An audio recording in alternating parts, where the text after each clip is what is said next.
آپ اس پہ باؤنڈری تو نہیں لگا سکتے. اور آپ نے ایک لفظ کہا کہ جی جب آپ بیٹھتے ہیں یا مقاصد جو جب آپ بیٹھتے ہیں اور آپ کہتے ہیں میں نے انشائیہ لکھنا ہے, تو یہ تو آپ ایک اندازہ لگا رہے ہیں.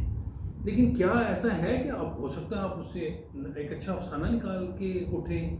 تو یہ بنیادی فرق کیسے ہو سکتا ہے؟ دیکھیے اصل میں نا بنیادی چیز تو ہے آپ کا تخلیقی تجربہ.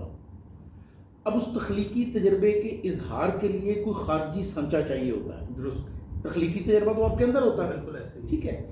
اب یہ تجربہ آپ سر میں کر سکتے ہیں, آپ لفظ میں کر سکتے ہیں, آپ رنگ میں کر سکتے ہیں, بہت اچھی بات. آپ آرٹ کی کسی فارم میں بھی کر سکتے ہیں. کیا اچھی بات ہے, کیا اچھی بات. اچھا, اب جب آپ لفظ کی طرف آ جاتے ہیں, جیسے ہم لکھنے والے جو ہیں لفظ کو یوز کرتے ہیں میڈیم کے طور پہ, پھر اس میں آگے آ جاتا ہے کہ آپ شاعری کی طرف جاتے ہیں یا نثر نگاری کی طرف جاتے ہیں.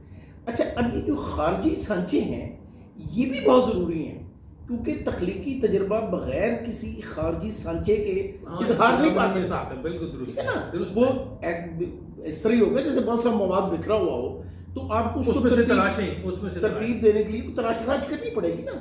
تو یہ خارجی سانچہ جو ہے یہ آپ کے اس مواد کی تراش خراج کر کے اسے ایک شکل دیتا ہے.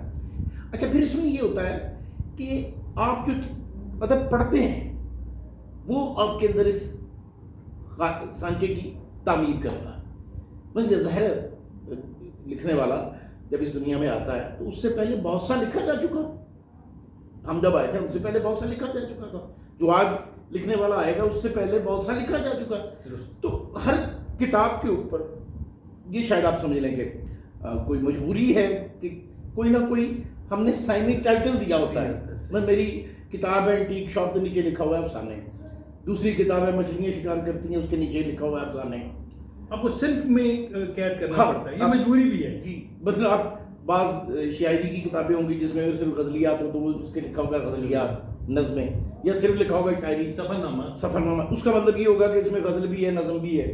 ٹھیک ہے, ناول لکھا ہوگا. اب چونکہ یہ جتنے خارجی سانچے ہیں ان کی کچھ اسپیسیفکیشنز ہیں, وہ اسپیسیفکیشن پوری ہوں گی تو وہ خارجی سانچہ کہلائے گا. اچھا, یہ ٹھیک ہے کہ یہ ابتدا میں شعوری طور پہ ان باتوں کا خیال کرنا پڑتا ہے, ان کو سیکھنا پڑتا ہے, لیکن رفتہ رفتہ یہ لکھنے والے کے تخلیق کار کے باطن میں چلی جاتی ہے. تو وہ بڑا واضح ہوتا ہے اس کو لکھتے ہوئے کہ میں کیا لکھنے جا رہا ہوں. اس کو پتہ ہے میری باؤنڈریز کیا, یہ تصوراتی باؤنڈریز. ہاں, لیکن وہ اپنا اثر کرتی ہیں. اچھا, پھر یہ بھی ہوتا ہے کہ جو بڑے لکھنے والے ہوتے ہیں, عظیم لکھنے والے ہوتے ہیں, وہ پھر ان باؤنڈریز کو توڑتے ہیں. عظیم کریشن کرنے والا جو ہے, تخلیق کار جو ہے, وہ کبھی باؤنڈریز کے اندر رہ کے نہیں کرتا. وہ چاہے زبان کی باؤنڈریز ہوں, موضوعات کی باؤنڈریز ہوں, اسٹرکچر کی باؤنڈریز ہوں, اسلوب کی باؤنڈری ہوں, وہ ان کو توڑتا ہے. اسی لیے وہ عظیم ہوتا ہے. جو ہم جیسے نارمل لکھنے والے ہوتے ہیں وہ ان باؤنڈریز کے اندر رہ کے لکھتے ہیں, لیکن بڑا تخلیقی تجربہ ہمیشہ موجود باؤنڈریز کو توڑ کر سامنے آتا ہے, ورنہ وہ بڑا تجربہ نہیں ہوگا. اور یہ چیز آپ کو ہر جگہ نظر آئے گی, چاہے آپ کسی بھی آرٹ فارم میں چلے جائیں. بہت زبردست, بہت خوبصورت بات کی. ہم سب مجھے یہ بتائیں کہ آج کل افسانہ تو لکھا جا رہا ہے, بہت زیادہ لکھا جا رہا ہے, بہت افسانہ نگار آ گئے ہیں. مثلا پہلے تو کہا جاتا تھا کہ ایک گیٹ اٹھائیں تو شاعری شاعر ہیں, تو اب افسانہ نگار کا ہوتا ہے. تو یہ اچھی بات بھی ہے, لوگ پڑھ رہے ہیں اور اظہار بھی کر رہے ہیں اور تخلیق کی طرف بھی آ رہے ہیں. مجھے یہ بتائیں انشائیہ کیوں پیچھے رہ گیا, یا انشائیہ اس طرح سے نہیں لکھا جا رہا, کیا وجوہات ہیں؟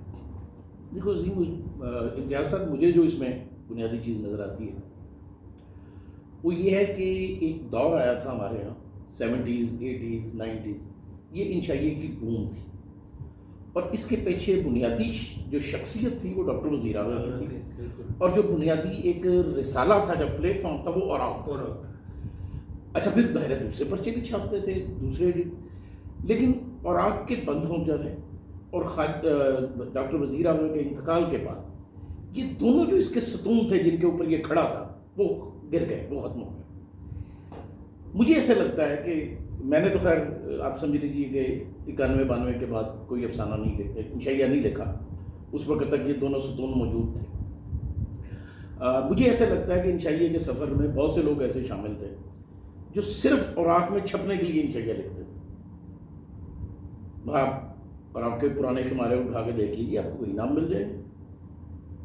تو یہ جو چیز تھی نا، اس نے ایک وقت میں تو ایسا لگا کہ جیسے بوم، لیکن دوسری طرف جیسے ہی اراک اور وزیر اعلیٰ صاحب اس دنیا سے گئے تو وہ بوم بالکل ختم ہو گئے. لیکن اس کے باوجود میں آج بھی یہ محسوس کرتا ہوں کہ انشائیہ کوئی بیکار صنف نہیں ہے، اور آج بھی اس میں امکانات موجود ہیں. اب مسئلہ صرف یہ ہے کہ کون سا تخلیق کار ان امکانات کو یوز کرتا ہے.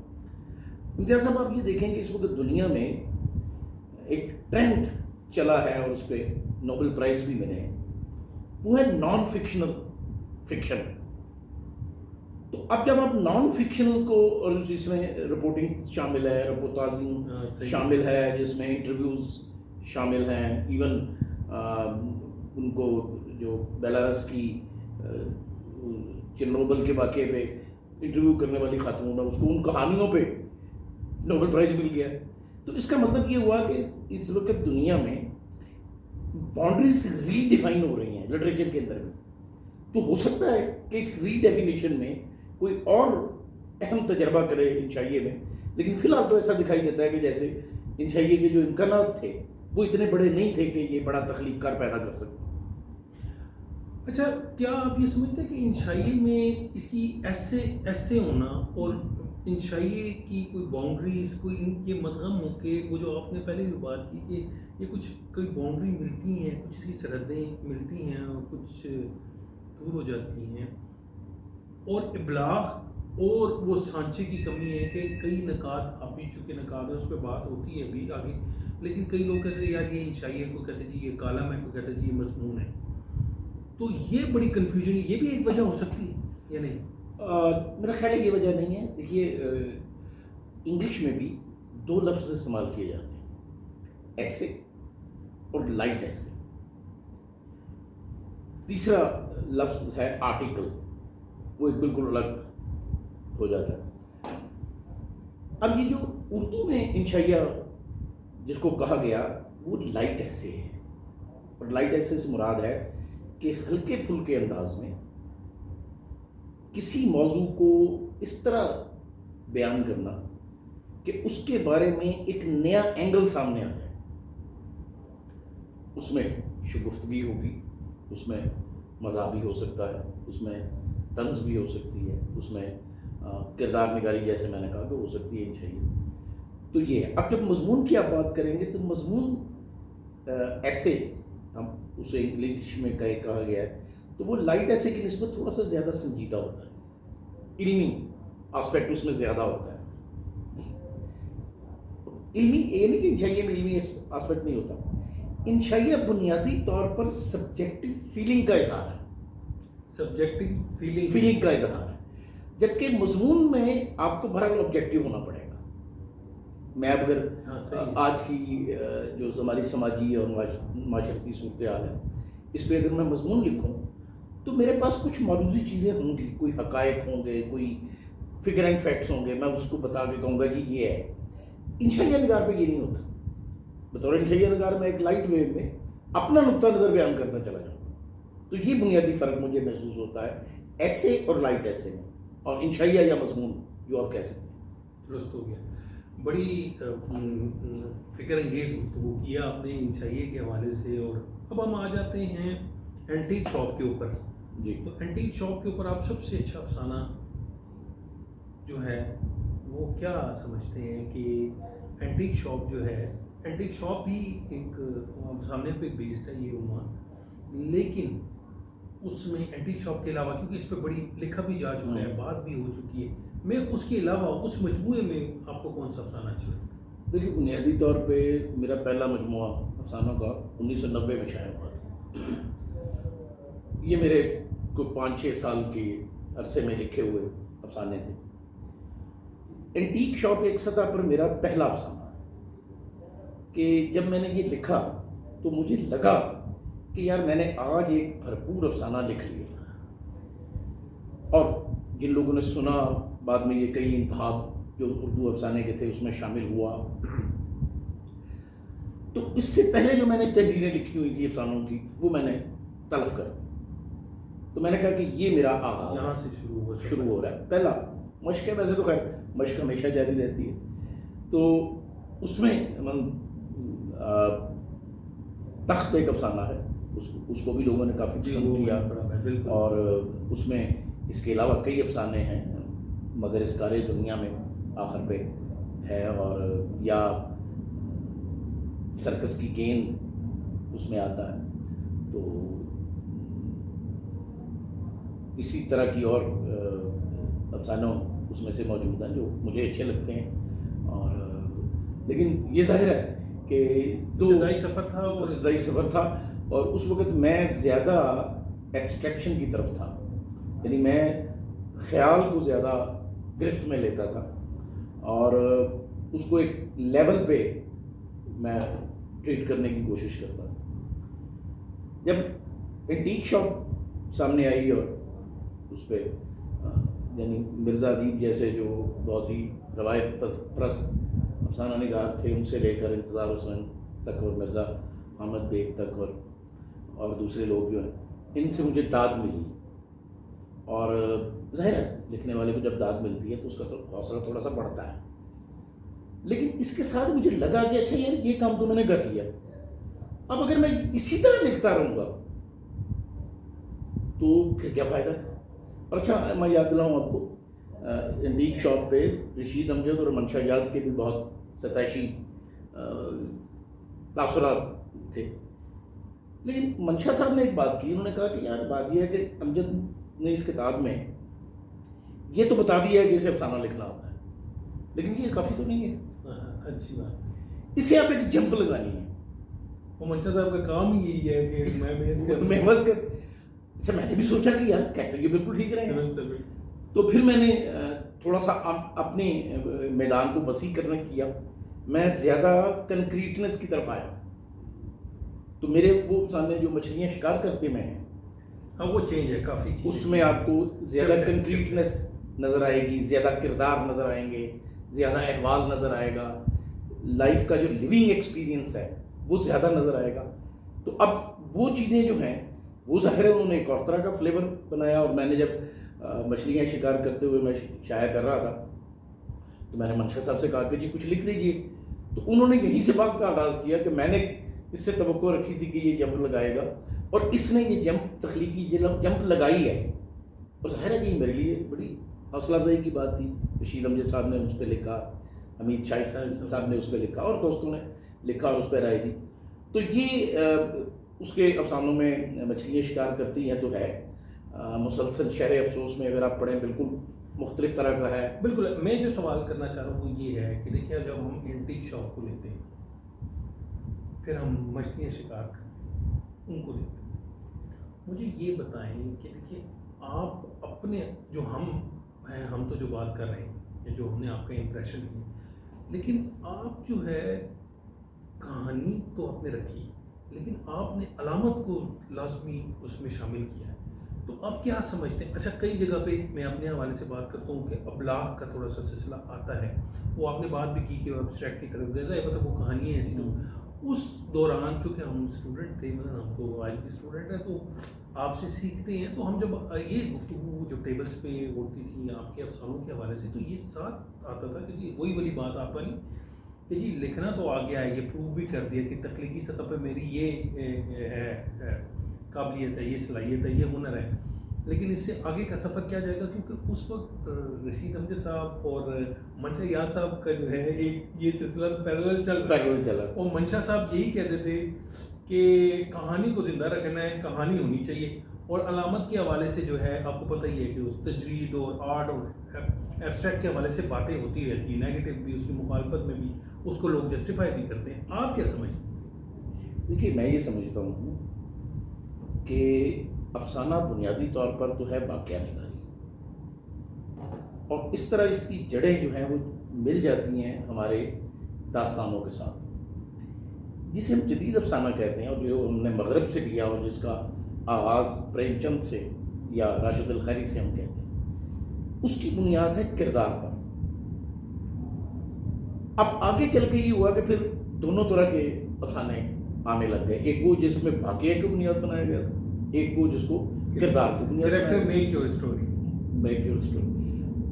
60s کی دہائی میں 50s کی دہائی میں اردو افسانے نے ایک نئی کروٹ لی اور اس میں دو لوگ تھے، انتظار حسین اور انور سجاد۔ انتظار حسین نے، اور ان دونوں کو میں ماڈرنسٹ کہتا ہوں اس لیے کہ ان دونوں نے اردو کی جو روایت تھی افسانے کی، افسانوی روایت، اس سے بغاوت کی۔ تو ماڈرنزم کی جو بنیادی شرط ہے وہ ہے ہی روایت سے بغاوت، درست، ٹھیک ہے۔ بعض دفعہ انتظار صاحب کو یہ کہا جاتا ہے کہ شاید وہ بڑے روایتی تھے، وہ روایتی نہیں تھے بھئی۔ دیکھو بات یہ ہے کہ آپ جس صنف میں اظہار کر رہے ہو آپ اس کی روایت کے اندر ہو کہ اس سے باہر نکل رہے ہو۔ صحیح۔ تو انتظار صاحب نے اس سے باہر نکل کر ایک نئی روایت بنائی۔ آج انتظار حسین کے لکھے ہوئے افسانے کو آپ افسانے میں شامل کیے بغیر آگے بڑھ ہی نہیں سکتے۔ اس وقت کہا جاتا تھا یہ افسانہ ہی نہیں ہے، اس لیے کہ مختلف تھا، جو اس وقت کا افسانہ تھا اس سے الگ تھا۔ وہ جو میں نے شروع میں بات کی، ان کا اسلوب بھی اور تھیم بھی بہت بڑی تخلیق جو ہے وہ موجود پیرامیٹرز کو توڑتی ہے۔ اچھا، یہی توڑ پھوڑ انور سجاد نے بھی کی۔ دونوں کے سورسز مختلف تھے۔ انتظار حسین مشرقی روایت کی طرف گئے، انور سجاد مغربی روایت کی طرف گئے۔ افسانے کی جو پیک میں موجود تھی، جو دیو مالا تھی، جو کہانیاں تھیں، ان کو لیا۔ اب یہ کام ہوا اور پھر 60 کی ڈیکیڈ آ جاتا ہے جس میں خالدہ حسین آتی ہیں، منشا یاد آتے ہیں، رشید امجد آتے ہیں، اور دوسرے بہت سے لوگ ہیں، سریندر پرکاش، بلراج مہندرا، نام گنوانا ظاہر مطلوب نہیں ہے۔ ان لوگوں نے تھوڑا سا اور ڈیویٹ کرنے کی کوشش کی، اور انہوں نے کہا کہ یہ جو علامت ہے اس کو ایبسٹریکشن میں آنا چاہیے۔ آپ باہر کا کوئی کردار لے لیتے ہو، سینڈلر لے لیتے ہو، تو وہ کردار تو ہسٹری میں موجود ہے، لٹریچر کی ہسٹری میں کہہ لیں، یا آپ جو ہے وہ آخری آدمی لکھتے ہو تو وہ تو کہانی یہودی داستانوں میں موجود ہے، تو آپ اس کو اگر کچھ بنا دیتے ہو تو یہ تو ادب نہیں ہے۔ یہ میں ان کا کلیم کہہ رہا ہوں۔ تو انہوں نے کہا کہ آپ کو اپنی علامت خود کریٹ کرنی ہے۔ اب جب خود علامت کریٹ کریں گے تو ریسٹرکشن آئے گی، اس کی تفہیم میں بھی مسئلہ آئے گا۔ اچھا، منشا یاد صاحب کا جو افسانوی مجموعہ ہے خلام در خلا، اس میں آپ کو ایسے افسانے ملتے ہیں کہ آپ کو تفہیم میں مشکل ہوتی ہے، لیکن وہ جلدی اس چکر سے نکل گئے، اور رشید امجد بھی نکل گئے۔ رشید امجد کے پہلی افسانوی مجموعے کو اگر آپ دیکھیں اور ان کے آخری افسانوی مجموعے کو دیکھیں تو آپ کو ایک واضح سفر دکھائی دیتا ہے۔ وہ شفٹ ہوئے اور وہ وقت کے ساتھ نہیں، بیگل تک جب ہے، بیگل والا جو ہے وہاں تو بالکل وہ چینج سترنگ کے تعاقب میں بالکل اور طرح سے۔ اچھا، آپ یہ دیکھیے کہ جب میری نسل کے لوگ آئے 80 کی دہائی میں، اس میں آصف فرحی ہیں، حمید شاہد ہیں، مبین مرزا ہیں، میں ان لوگوں میں ہوں، ہمارے سامنے یہ سارا سفر موجود تھا۔ اب سوال یہ تھا کہ ویئر ڈو وی اسٹینڈ، کیونکہ کریشن تو نہیں ہے، پرانے کی لکیر کو پیٹنا کریشن نہیں ہے۔ کسی نے بڑی اچھی بات کہی تھی، اس نے کہا بھی آج کے دور میں اگر کوئی آدمی بالکل اس طرح کی شاعری کرنے لگے جیسے غالب نے کی تھی، اور اسی لیول کی کرنے لگے جیسے غالب نے کی تھی، تو اس کی تو کوئی ویلیو نہیں ہوتی۔ تخلیق میں نقش ثانی کی کوئی اہمیت نہیں ہوتی، نقش اول کی اہمیت ہوتی۔ تو ہم لوگوں کے سامنے یہ پرابلم تھا۔ اس لیے میں سمجھتا ہوں کہ ہماری نسل نے ایک کام کیا جو اس سے پہلے نہیں ہوا تھا۔ وہ کام تھا ایک امتزاجی رنگ بنانا، اور یہ کہ جہاں سے تمہیں اپنے مزاج کے مطابق اپنے تخلیقی تجربے سے میچ کرتی جو چیز ملے وہ لے لو، اور اس چکر میں نہ پڑو کہ تم حقیقت پسندی کا افسانہ لکھ رہے ہو یا علامتی افسانہ لکھ رہے ہو یا استعاراتی افسانہ لکھ رہے ہو، اس بات کو بھول جاؤ۔ تو اس کا نتیجہ یہ ہوا کہ ہم لوگوں کی جنریشن میں آپ کو ہر لکھنے والے کے یہاں مختلف طرح کی چیزیں نظر آئیں گی۔ ہاں، مطلب مختلف پھولوں کی مختلف خوشبو ہیں۔ اچھا، اب یہ سارے ہمارے ماضی میں یہ لوگ موجود ہیں، ہم نے ان سے سیکھا ہے۔ اچھا، اب یہ دیکھو کہ میں جب اپنے افسانے کے سفر بھی پر غور کرتا ہوں تو جب میں نے یہ چھاپی کتاب 2007 میں چھپی مچھلیاں شکار کرتی، تو اس کے بعد میرے اوپر نا ایک طرح کا سلیپنگ پیریڈ آیا کہ 4-5 سال میں نے کوئی افسانہ نہیں لکھا، اور مجھے بعض دفعہ یہ فیل ہوتا تھا کہ یار افسانہ جو میں نے لکھنا تھا نا وہ میں نے لکھ لیا۔ پھر ایک مجھ پہ فیز آیا، 2 بار آیا، اور اس فیز میں نے 7-7 8-8 افسانے لکھے، اور جب میں نے ان افسانوں کو اپنے پچھلے کام سے دیکھا تو مجھے اس میں فرق نظر آیا۔ یعنی مجھے لگا کہ میں جو کام اینٹیک شاپ میں کیا تھا اور جو کام میں نے مچھلیاں شکار کرتی ہیں میں کیا تھا، ان دونوں کے مکسچر سے ایک نیا انداز ان افسانوں میں موجود ہے. تو آپ جب انشاءاللہ امید ہے کہ اگلے سال میرا تیسرا مجموعہ آ جائے گا تو اس میں آپ دیکھیں گے سفر ابھی جاری ہے، ایک متروک راستے پر سفر، اور کوئی اس طرح جو دوسرے میرے افسانے ہیں ان میں آپ کو بالکل ڈفرینٹ رنگ نظر آئے گا، ایک بالکل ڈفرینٹ مزاج نظر آئے گا. پچھلے افسانوں کی کچھ عناصر ان میں ہیں لیکن کچھ نئی باتیں پڑھنے والوں کو ملیں گی، اور رسائل میں چونکہ چھپتے رہتے ہیں تو وہ ان کو دوستوں کو احساس بھی ہے. لیکن ہوتا یہ ہے کہ جب آپ کی چیزیں اکٹھی ہو کے کتابی صورت میں آتی ہیں نا تو پھر قاری کو وہ ایک امپیکٹ صحیح آتا ہے اور سمجھ بھی آتی ہے، پھر سمجھ وہ آتا آپ کی ہے، پوری کارکردگی سامنے ہوتی ہے، تجربے کو سمجھنے میں مدد ملتی ہے. اچھا مین وائل میں نے یہ کیا جو مجھے لگا کہ مجھے کرنا چاہیے کہ میں نے اپنی دونوں کتابوں کو اکٹھا میرے افسانے کے نام سے چھاپ دیا. کلیات کی شکل، کلیات نہیں ہیں، میں اسے کلیات نہیں کہوں گا. تو کلیات کا مطلب ہے سب کچھ الحمد پبلیکیشن سے چھپی ہے پچھلے سال. اب ایک تو یہ ہوا کہ دونوں کتابیں آؤٹ آف پرنٹ ہو گئی. مجھ سے کوئی مانگتا تھا تو میں کہتا تھا یار نہیں ہے، تو میں نے سوچا کہ یار یہ دونوں کتابیں اویلیبل ہونی چاہیے قاری کو، کیونکہ اگر آپ کی کتاب اویلیبل نہیں ہوگی پڑھنے والے کے لیے تو آپ کا ریڈر نہیں پیدا ہوگا. ریڈر کے پیدا ہونے کے لیے ضروری ہے کہ تخلیق کار کی کتاب مارکیٹ میں اویلیبل رہے. تو اب ان دو کتابوں کو دیکھتے ہوئے اور یہ اگلا میرے ایکسپیرینسز ہیں ان کو سامنے رکھتے ہوئے مجھے لگتا ہے کہ میں بالکل ایک اور ڈائمینشن میں جا رہا ہوں، اور یہ وہ ڈائمینشن ہے جہاں سادگی کو برقرار رکھتے ہوئے اس میں ایک ایسا اینگل پیدا کرنے کی کوشش کہ وہ اٹ سیلف ایک علامت بن جائے. یہ نیا تجربہ، ایک نریندر کا تجربہ مجھے اس طرح لے جا رہا ہے. اس وجہ سے بھی ہے نا کہ ایک تو ہماری 10 اب گزشتہ دہائی میں دیکھیں نا، اگر ایک دہائی یا 6-7 سال بھی اگر آپ نے اس دہائی میں بھی اگر آپ ہمارا پولیٹیکل سینیریو بھی چینج ہوا، پھر معاملات بھی تھے، ٹیکنالوجی بھی چینج ہوئی، حالات بھی چینج ہوئے، وہ کہ اسی طرح کے ہی ہیں، معاملات تو اسی طرح ہی ہیں لیکن کئی چیزیں چینج ہوئی. لیکن اب سوال یہ ہے، میں جو بات آپ سے کرنا چاہ رہا تھا کہ دیکھیں جو اینٹیک شاپ کی بات ہو رہی ہے اس میں ابلاغ کا تھوڑا مسئلہ رہا ہے، تو تھوڑا کیا بلکہ کافی حد تک رہا ہے.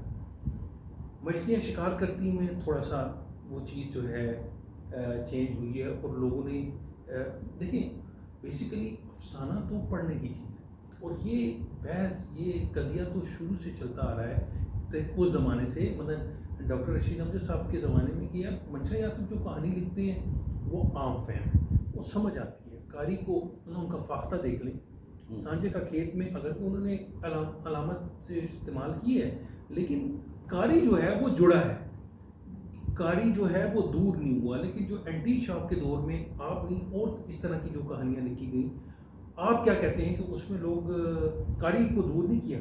دیکھیے وہ کیا، اور میں سمجھتا ہوں کہ یہ تھوڑا سا پرابلم اردو افسانے کے ساتھ ہوا، اس نے افسانہ نگاروں کو نقصان بھی پہنچایا. میں بالکل آپ سے ایگری کرتا ہوں. دیکھیے جو بھی آدمی لکھتا ہے وہ چھپواتا کیوں ہے؟ اگر تو وہ لکھ کے اپنے گھر میں رکھ لے تو ٹھیک ہے. اگر میں رسائل میں چھپوا رہا ہوں، کتابی صورت میں چھپوا رہا ہوں تو ڈیفینیٹلی میری خواہش ہے کہ کوئی اسے پڑھے. اور کوئی اسے کیوں پڑھے؟ جب قاری جب تک اپنے آپ کو آپ کی تحریر سے ریلیٹ نہیں کرے گا وہ نہیں پڑھے گا.